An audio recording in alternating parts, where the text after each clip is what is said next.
you get to go.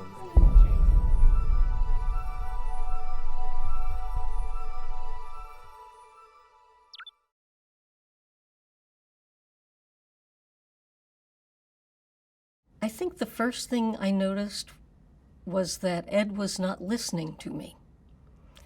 He'd never heard what I said. And, I kind of wondered what was happening, what was going on. And then he began to reduce his workload. He no longer saw patients. One year he dropped his medical license. He did not renew it. That year I went to my own internist for an annual physical, and he casually asked me, "How's your husband doing?" And I burst into tears because I knew something was going on. He had always been a really good speaker, a good lecturer. He wrote easily and well. He spoke extemporaneously. He gave papers at conferences, and he was well known as a good speaker and a good lecturer. And he began to notice that he needed more extensive notes. He used to speak freely. He had all the data and the facts in his head, and his lectures, he had to make extensive outlines, and then the outlines had to become more detailed, and then eventually he had to write things out.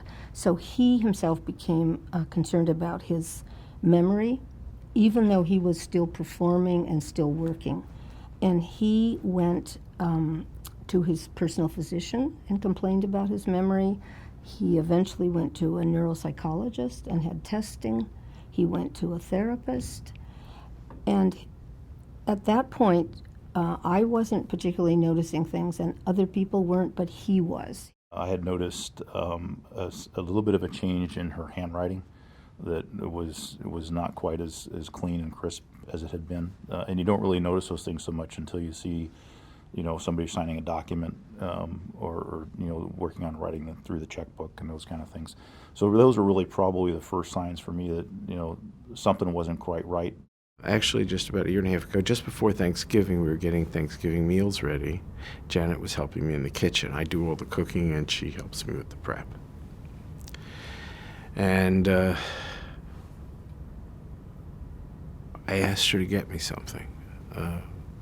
She always did the baking, I did the cooking, and I said, get me a flour sifter. And she said, "What's a flour sifter? Where do we keep it?" And I went, and then I walked over and he showed it to her. Oh, okay. And from there, it was, what's a cheese grater? What's a potato peeler? What does it look like? Where do we keep it? And then she'd wash the dishes or she'd clean, and then every other question was, where do we keep this? Where do we put this? And I realized something was terribly wrong. He has always been like the absent-minded professor. He's never been able to keep track of keys and glasses and those sorts of things. But it started to really become an impediment to our lifestyle because if we took a trip, he'd leave things behind that were important. And we couldn't go places because he couldn't find his keys or wallet or whatever. It just became almost unmanageable. In January of 2010, I became the director of our care center, Lourdes Convent. And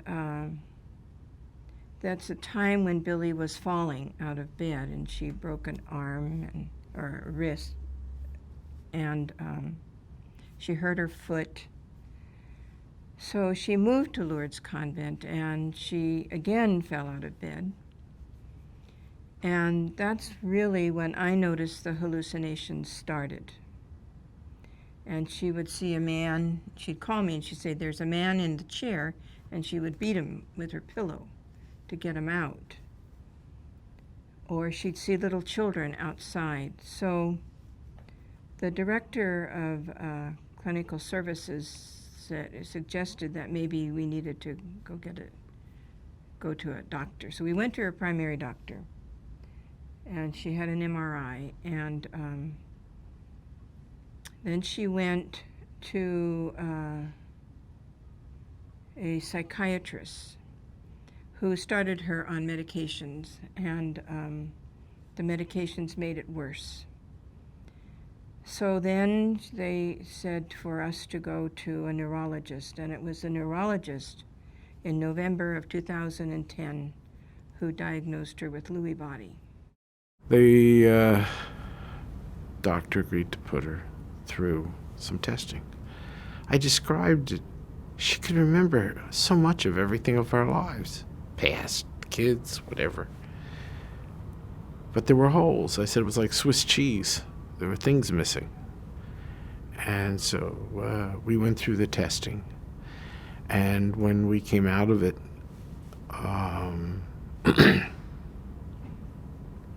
we got a diagnosis of dementia. No specific, but just dementia. Ed really knew what was going on. It is a familial issue. There's a genetic component. He watched his father and mother, his father as the Alzheimer's patient and his mother as the care provider, go through this illness, as well as several aunts and uncles. So he both had the personal experience and the medical knowledge to know what was going on. She went through a battery of tests, did a CT scan, and once all the testing had done and the CAT scan had been completed, they made the diagnosis that what we're dealing with was Alzheimer's.